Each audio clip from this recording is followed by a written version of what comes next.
I'm really excited to have Ger Kelly on the call tonight. Really looking forward to having a chat with her about all things adventure racing, but not only adventure racing. We'll have a chat about triathlon, horse riding, and various other sports that she's been involved in over the years. I'm sure many of you will know Ger from the adventure racing scene. Always great to meet on the mountain and always up for a quick chat during the race. So, without any delay, let's get into it and have a chat with Ger. Hey, Ger, how are you? How you doing, Ray? Doing good? That's great. Thanks a million for joining me this evening. No worries, no worries. Really appreciate it. Um, we're going to go into a lot of things this evening, so we'll talk about your previous careers before you got into adventure racing. You have a couple, and we'll have a quick chat about them. We'll also go into your adventure racing and your team adventure racing as well, and see how you got into that and how those races have been going for you. So I suppose to kick it off, I know somewhere along the line you started water skiing. Um, I think it was probably one of your first sports along with kayaking, and correct me if I'm wrong there. Um, so first ones would have been in school, hockey, Hockey. Oh God. football. Yeah. Kayaking started. I started kayaking before the water skiing, um, and then Thomas's family all did water skiing. That's Thomas, my husband. His family all did water skiing, and I knew them. And they did an open day one day in Wexford Harbour and invited people to go along. And myself and a few of my family rocked up to have a go. Sure, always game to have a try of anything. So yeah, I really enjoyed it and took it on, and yeah, just got better and better. It just And we is enjoyed. there much of a scene in Ireland at that time, or even now still, in the water skiing, or would you have had to kind of go over to the UK for it? We didn't do competition as such. We just used to ski ourselves up and down the river. And then Thomas and myself travelled away to France and England a couple of times, maybe going over to the boat show, and then we would try and visit one of the water ski venues where they'd have a full slalom course and the jumps, ski jumps, and kind of had a go at it. And I realised I was actually doing fairly okay on this. And we just came home from a month's holiday one day, and the boys told us that the Irish competition was on up in Golden Falls, and do we want to go up? And so we just said, sure, we go up for the crack and see what's going on. So we had a go, and turned out I qualified for the nationals in it, and Nice one. had a go at the nationals then, and cleaned up with that one as well. Very good. But water skiing wasn't very popular in Ireland at the time, so there weren't very many doing it. And the level wouldn't have been that high either compared to England. Like I would have been reading about all the English water skiers at the time, and yeah, sure they were doing stupid stuff. I wouldn't have been coming anywhere close to them, but yeah, was doing pretty good for Ireland. Cool. Nice one. And how did you segue from that into eventing? Like where was, because I mean, they're completely different. They're obviously still adrenaline full stuff going on there. Um, um, but how did you segue into eventing from horse horse? trials, horse riding. Yeah. Uh, so I suppose it was just a way. I was looking for another way to keep fit, to do something to kind of keep a little bit of fitness through the winter. Once we kind of stopped water skiing, usually Wexford Festival time, which is the end of October.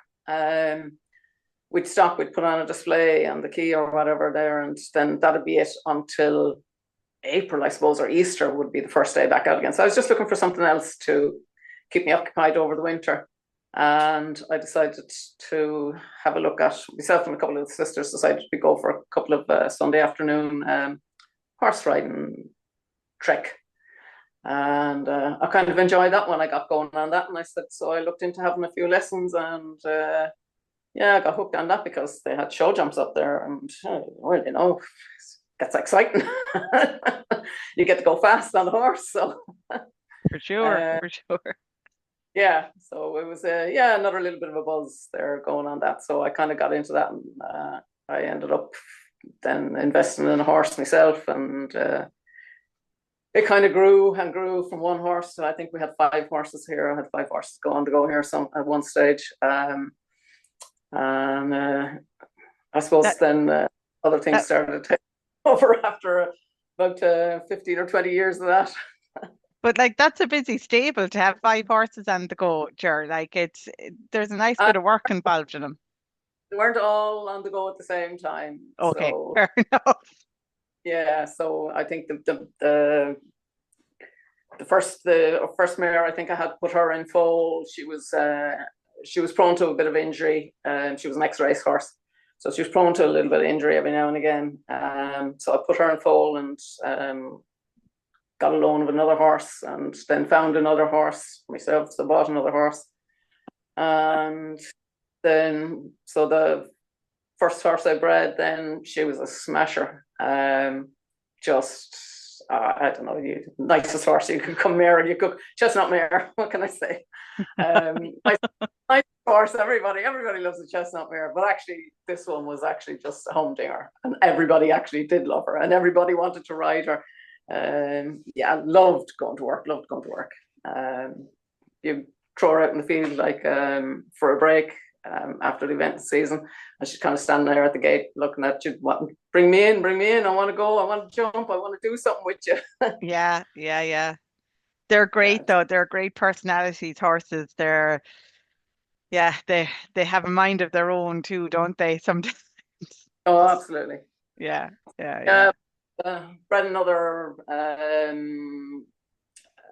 colt then, and then I had another horse in the meantime. Somebody gave me another horse to look after. So I think maybe 2, 3 riding, but one of them was only kind of intermittent. He's a pony, and he kept going for the nieces and nephews to come up and hack around on, or a friend to come up and hack around on him. Yeah, 5 kind of a lot. So yeah.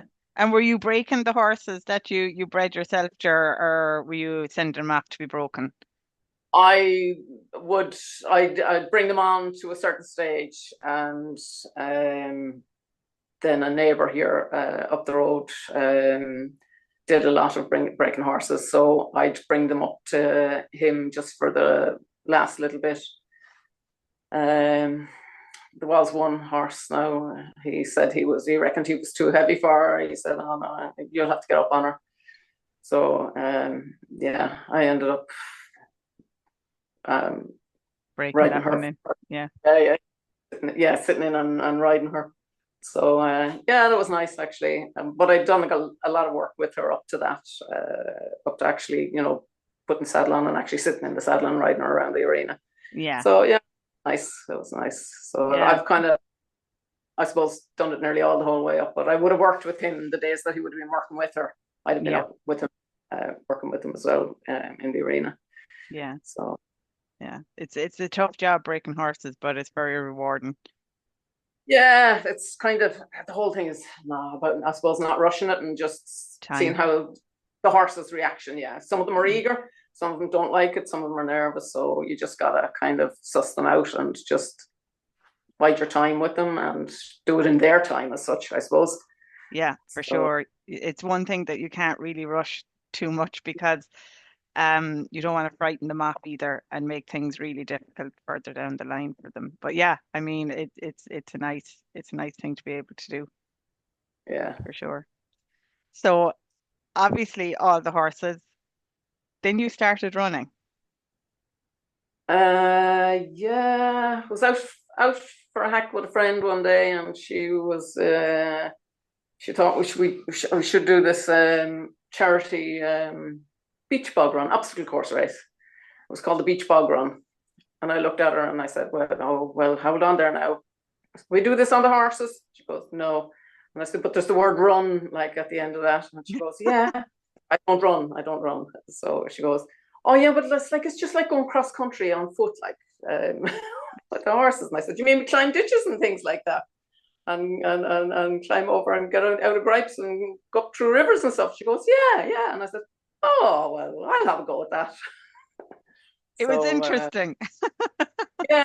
So, of course, yeah, it was a great bit of fun. So I'd kind of talked a couple of other friends into doing it. I thought, well, if I can do this, a few more of these are going to do it as well. So I got another few horsey friends that we used to compete with come along, and we had a go. And we were just about ready to go for this, and it got cancelled. And then she turned around and she said, okay, well, maybe we'll do Hellenbach. And it was one of the first, I think it was the second ever Hellenbach here in Ireland. And I said, all right, so is this another 6K? And she goes, oh, no, well, this one's 10K. And I said, what?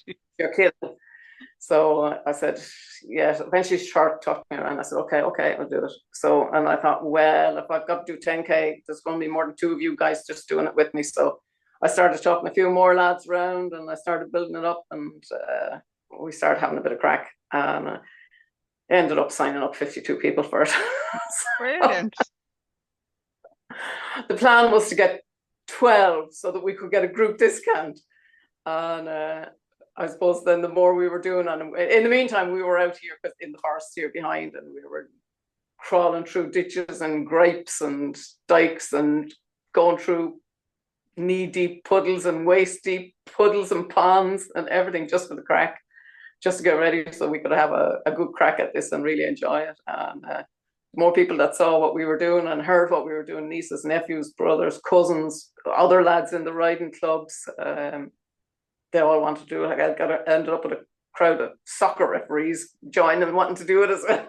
Oh, God. So there was a right gangy at it. Yeah, we had a big crowd, so and it was great crack. Everyone really enjoyed it. So we ended up signing up for a few more of those. So I suppose that kind of got me into the running end of it, the obstacle course races. Yeah. So like the first one we just did it, and we kind of hiked around and jogged around here there a bit, and then it was like, well, I'm able to jog this. I'm able to actually run this. Like I want to go faster. I want to. Yeah. And I suppose like a lot of the obstacles, I'd be just standing there. I'd be the first one through them, and then I'd be pulling all the rest of the lads through, or I'd be standing at the bottom of the big wall, and I'd be pushing all the lads up over it, and then jumping up myself and getting over and coming and going on with them or whatever. But yeah, I really enjoyed it. It was good crack. Cool. And I suppose after doing that, then had you kind of caught a running bug at that stage, or was it still kind of like, oh, not sure about this? I don't know. I didn't mind the running. Like, I mean, I hadn't run since I was in school. I mean, I did the athletics in school, but which I didn't mind. But just in the meantime, they're like, well, I mean, all the other sports were so easy. Like, water skiing, the boat pulls you, horse riding, just the horse does all. You just sit aboard and just this way, lad.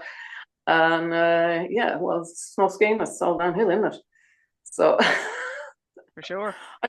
I never had to do the really energetic. I never had to do all the work myself. Let's put it this way. I was always assisted. But I kind of enjoyed doing it, yeah. And it kind of got me into the running a bit, I suppose. And then I kind of, I started doing a little bit of jogging then to get fit, to stay fit for the other obstacle course races that were coming up. And then I kind of started, oh my God, I did that. And like, it took me an hour. Like I managed to do that 10K in an hour. Oh, geez. I come back and I was delighted with myself. And I told all the lads, geez, I just ran 10K in an hour. And they were all like, great. And, then I was just hear about somebody else who runs like a 10K in like about 38 minutes or something like that. And I'm going, oh, okay, an hour's not that good actually. But I did, yeah, obviously I kind of got into it a little bit more, and I didn't do any specific training as such. I just was happy to go out and just jog around and run around and get a buzz from it or whatever. We started doing a few more charity things, like so any kind of things that we were getting into, we just kind of made sure it was a charity run, so somebody was going to get good benefit out of our entry fees.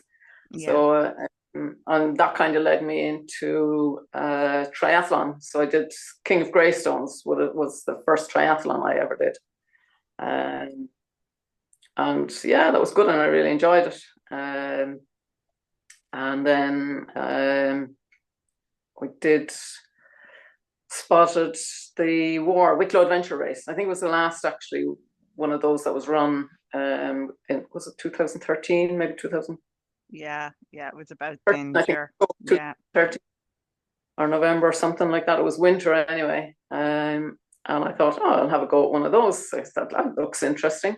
So I had a blast at that and really enjoyed that. And meantime, I think the local Western Triathlon Club put up an advertisement for an open day or whatever. And I thought, oh, maybe I'll go down and have a look at that and see, can I do a bit more triathlon? And then I kind of started looking up things, Googling things, and things kept popping up. Facebook or whatever, you've done one, like you look at it for the results, you like it, and the next thing 50 more of them pop up. So yeah, it was easy enough to find different races to sign up to and have a go at. And yeah, kind of surprised myself, like at most of them. It was good. It was fun.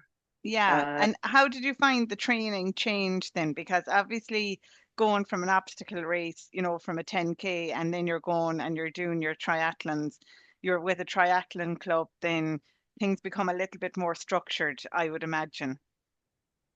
Well, I think probably when I kind of structured my running a little bit. Thomas bought me a running training app thing when he saw I was out running a bit. So I followed that because I was enjoying the runs and I was enjoying doing the intervals and things like that and pushing myself to see how hard I could go and things like that.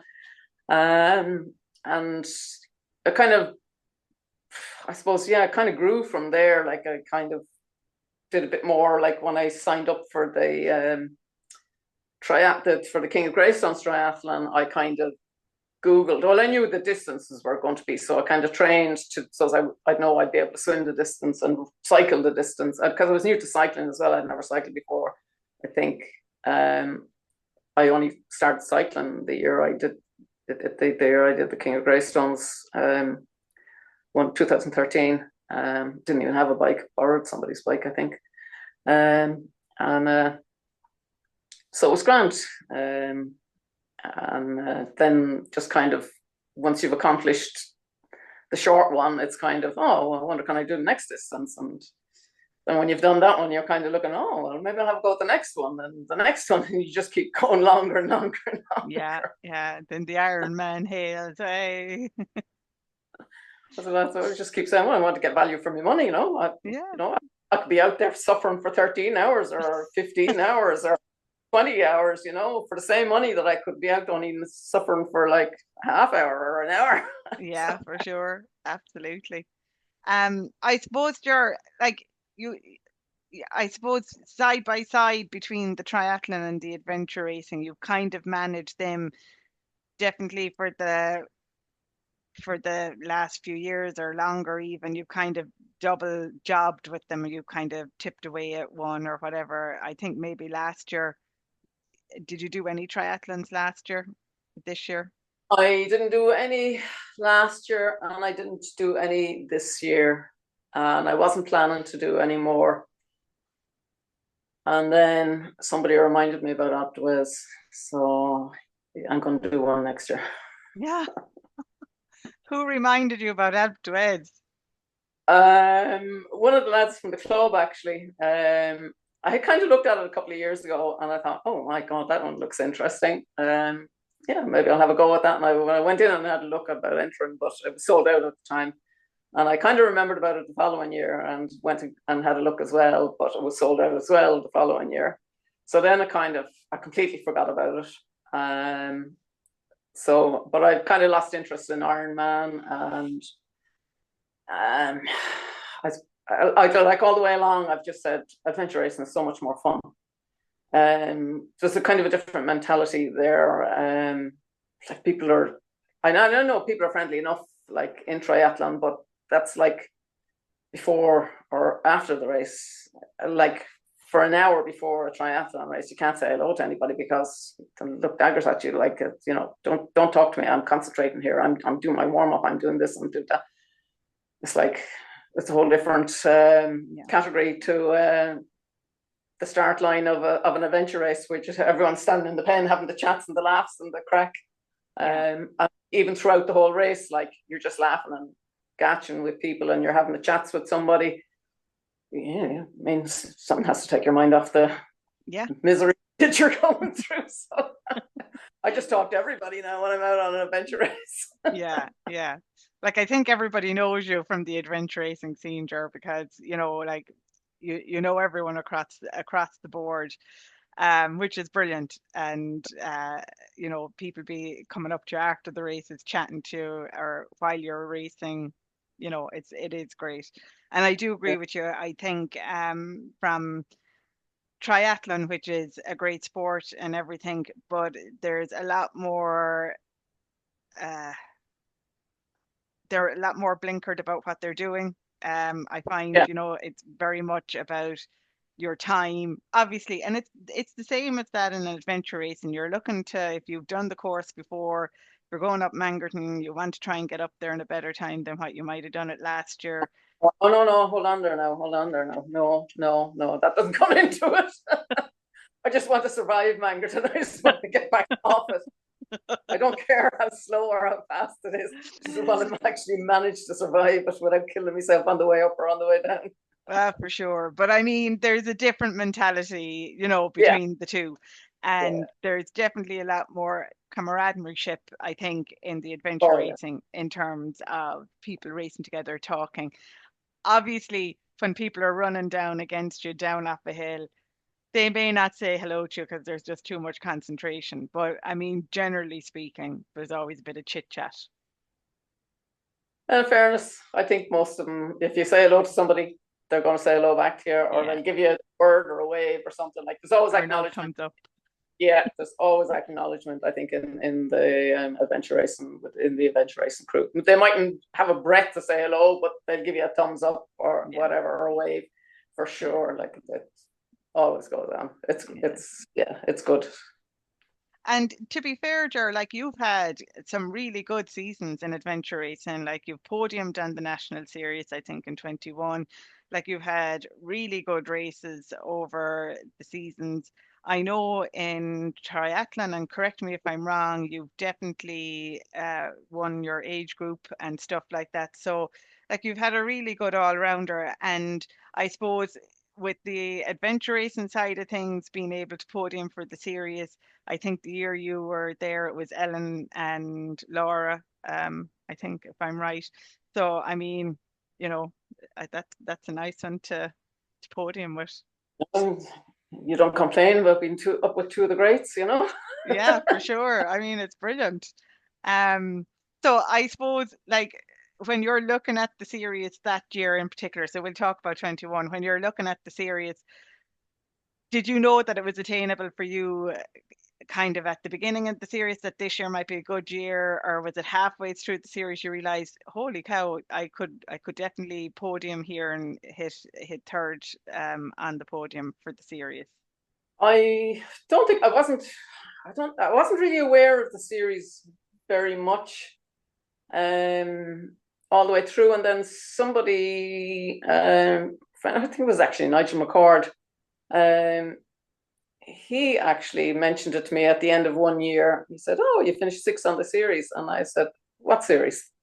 I didn't know there was such a thing, and then I kind of became aware of it. But like, that was a few years in, and I think if I saw it, which I did some in a couple of times over the years, but I never kind of followed, because I never was 100% sure if I was going to be going to a race or not going to a race. Kind of depended whether where it fit in, and it was. I kind of don't. Because you were more triathlon based at the time, maybe would that have been? Well, what I used to always say when I was doing the adventure races was they kept me fit for the triathlon. But then when I was doing a triathlon, it was kind of, oh well, this is actually getting me fit now for the next adventure race. I was kind of using each of them as a training base for the other one. I used to always say, I used to do the sprint triathlons, and I used to say I only do them for my transitioning. That was the only reason why I did them, because they were over like that. But it was good to get the transitioning practice. Yeah, something like that. Yeah. So, yeah. I don't think I don't know. I never kind of thought of it, and I never kind of went into it like, oh gosh, I want to win the series, or I want to get onto the series, I want to get placed in the series. But like, I don't go into any race even like that. Um, I go into every race to have a bit of crack and to have the fun. And if I place somewhere, if I place in an age category, or if I'm lucky enough that I actually do pull a podium somewhere, that's brilliant. That's just like a little bonus. As long as I have a great race and have a great crack going around, that's what I want. Yeah, yeah, yeah. That's my aim going out to every race. And I know somebody said to me down at Scar once, had I got any advice for them for the race? And I said, well, I said, you've made this. Was at the start, and I didn't actually know the girl at the time. She knew me, and her face looked familiar, but I hadn't actually ever met her as such. So when she spoke to me or something, I just kind of, I introduced myself. She was, oh, hi. I said, what's your name, by the way? And she said, it was Yvonne. And I said, oh, hi, I'm Ger. And she goes, yeah, I know. And I'm going, oh. But she said, any advice for the race? And I said, look, you've made it to the start line. I said, that's the biggest bonus you can get. I said, now just pace it all so you can get to the finish line. I said, because there's no point in crapping out halfway. So, and I mean, that's what I do myself. I just pace it so that I get to the end. Yeah. And like if 3-4 people pass me or 5 people pass me en route, brilliant. And I'll just cheer them on. Way to go. Keep going. You're doing good. You know, burst on. I'm all for everybody doing good. Yeah. And it doesn't bother me whether I'm up front or in the middle or down the back. Yeah. It's just good crack. Yeah. As long as I have fun and have the laughs with people going around. Yeah, that's the main thing.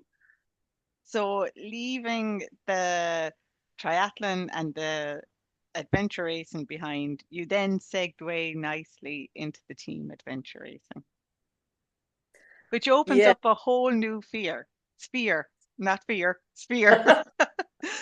because it is different. But I you do more sport. Yeah. You get more in different sports. So like I'm all, I want to do something different. I want to do something different always. Yeah. So try new things. So when you got into the team adventure racing, like they're very different. Each race is very different, whether it's a 36-hour race or a 5-day race, whatever the case may be. Even if you do 2 36-hour races, they're completely different because you never know what the course is going to be. How did you find that transition, not alone onto a course that you're not going to know, you know roughly the vicinity you're going to be in, but you're also working with a team of 3 other individuals, so you're a team of 4. How did you find that? Well, I guess first of all I started with the teams of 2 on the short ones, and obviously I didn't have really any navigation skills. Like I could read a map, but I wouldn't have been specific enough on it, fine detail enough to be doing the main navigation. But I could probably got myself around, but probably wouldn't have found. I would have been close enough to the checkpoints, but not really found them. So I did a few of those and had a go on occasions, reading the map and trying to find the next point in that, and enjoy that.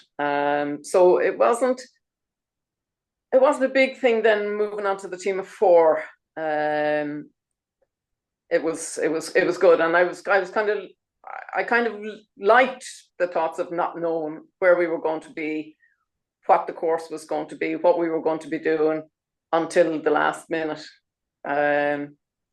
because it's a whole new adventure. Yeah. You know, and it only opens up at the start line, Yeah. basically.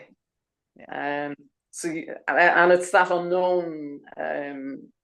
Then that's the buzz then, because you don't know what you're going to face when you get around the corner, when you get around the bend, or you don't know what the next task is. So there's a special task there somewhere. You have no idea what that's going to be. So that's nice as well when you come across that, and it's something nice or something you can sort of do, or something you've never done before, but you're game to have a go at it anyway. Yeah. So yeah, it was good, and I liked having the team of 4, more company, I suppose. But then over the multi days, yeah, I couldn't complain about it. It was definitely everybody should have a go at it. Yeah, for sure. I mean, they're great fun, and you have the camaraderie of the team and people looking after one another, which is really important. You know, everyone has a voice, or should have a voice on a team, and should be heard. Yes, Like, yeah, for sure. absolutely. Yeah.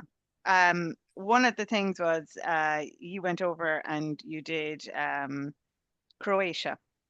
Obviously, you had done a couple of the other ones in Itera and stuff like that, but Croatia would have probably been your longest one. Yeah, So in terms, I think it was 5 days, wasn't it, Ger? yeah, 5.5 days. 5.5. Yeah. Oh, we got our money's worth. Yeah, you did. You definitely did. You kept us busy on the tracker. Absolutely, we had the greatest crack as well going around. Like, Yeah. I know, I think we just laughed the whole way from start to finish. Yeah, yeah. We had a really great team. Got on really, really well together, and it was just such an enjoyable thing. I know there was like times when you were a bit tired here and there, but like when anyone noticed anyone was tired, we just took a break. Yeah. And let's have 10 minutes. Let's have 5 minutes. We're in a town. Oh, I'll tell you what, let's have a meal. There's a nice restaurant. Let's just grab a meal here. Yeah. And we'd sit down and enjoy and relax and have the laughs and get back up and going again. Yeah. Nobody fell out with anybody. Nobody had any crosswords. It was good. It was good. Yeah. Yeah. Any particular highlights? Because Croatia is beautiful, a really nice country. I know you got to kayak from island to island, which looked really cool. And you hit a big mountain stage. I suppose, was there anything in particular there that you kind of went, oh, holy moly, this is amazing? Like, I think, yeah, the rocks, yeah. There was rocks everywhere. Everywhere you went, there was rocks. It was rocky ground. It was granite when you got to this lake. It was limestone when you got this. It was just rocks everywhere. Different rocks, but rocks. Yeah. But it looked, I mean, the scenery everywhere was absolutely amazing. I think we had really, really good weather for the best part of it, a little bit of rain. And we didn't have, it wasn't very cold at any particular, one day up on the long hike, I think when we were up there, it was a bit cold and misty. But we kept running into some of the other teams, so you'd have chats with the other teams, maybe trek along with them for a little bit for a CP or so, and move along. Then each person would go their different ways, because these guys weren't going for this one, but you were going, you know, somewhere on short course, somewhere still on long course, whatever like that. So you keep bumping into people as well, and it was really nice coming across some of the other Irish teams here and there along the way. I think the long hike actually was probably the most interesting. We kind of went all over the place. Actually, one of the kayak, one of the kayak stages where we kind of were, I think was the first and second kayak. We had a 5K hike in between them, but they were just fantastic. Those first 2 kayaks. You went on to the island that used to be the jail or something. Yeah. That was unreal. Like, and then the kayak back off from that back over to the mainland. After it was just terrific, absolutely beautiful. Yeah. Really, really enjoyed those kayak legs. Yeah. You had a busy year, Ger. Like, I mean, with adventure racing, getting out and doing the long stuff, and it's a busy year when you do the longer races. It takes a little bit of time to recover from them. Not overly, but I mean, you got to look after yourself at the same time. You're obviously speed wise, you're moving at a different level than what you would at a normal adventure race. How would you find the recovery on them? Um, Not too bad. I'm getting a hell of a lot older, and the older I get, I think the more recovery time I need. Um, but yeah, I was still able to go out like a week or two later and burst it out a little bit with the local lads here when they just start testing your metal. Yeah, yeah. So, oh yeah, really? You're gonna do this? You really want? You're really gonna test me on this? Yeah. So we'll hit Today. somewhere, and somebody will start racing up the hill. So I'll just pick up the pace and pass them out 3/4 way up, and say, yeah, it's it's a tough hill, isn't it? Oh my God. But look, I'm lightweight, and yeah, hills work for me. So yeah, happy days. Happy days. yeah. We're all slowing down. Like, you know what I mean? There's no fear you. There's no fear you. I wish I could still keep going at that speed. I suppose then just in general, like, you had a really busy couple of years. How did you find this year then coming into the adventure racing scene? Is there anything that you did differently? I mean, what was your year like this year? Same as every other year. Yeah. I go to the first one thinking I am so unfit. And anyway, thanks be to God, everybody else is as unfit. And then you get to the next one and you think, oh God, I haven't actually done enough. I think I'm going to die on this one. And then actually survive it. And the same on the next one and the next one. And each time you go to one, you kind of think, oh my God, I haven't actually done enough stuff here for this. I'm not fit. But yeah, you get through it, you survive it. And yeah, it's good. And I suppose besides, sorry, Ger, I just keep ticking over. ticking over. Yeah. And I suppose just besides racing, then was there anything else that you done this year that, was different or? No, I don't think I did anything different this year. Well, I kind of got back into kayaking, whitewater kayaking again last year. So I've been keeping that going, and we've been bursting out, getting up into some of the grade 3 rivers. Grade 3 sort of maybe touching grade 4 here or there in spots, but yeah, that's been a good buzz. Great. So, well, sure, that keeps with the adrenaline flow. Exactly, yeah. That'll definitely keep you ticking. Well, Ger, I'm not going to hold you anymore. Thank you very much for chatting with me this evening. I really appreciate it. All the best for the rest of the year. I'm sure we'll see you out on the adventure racing scene next year. Is that a thumbs up, maybe? That's a thumbs up. We'll be there. So thanks a million. Have I missed anything? Huh?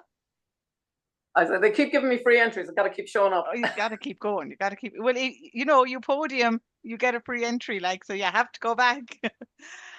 Is there anything I missed, or that you'd like to talk about? I think I kind of covered everything there. More or less did, yeah. Yeah. Well, cheers. Thanks a million. No worries. Thanks a million, Lorraine. All the best. Appreciate it, Ger. Bye. Bye.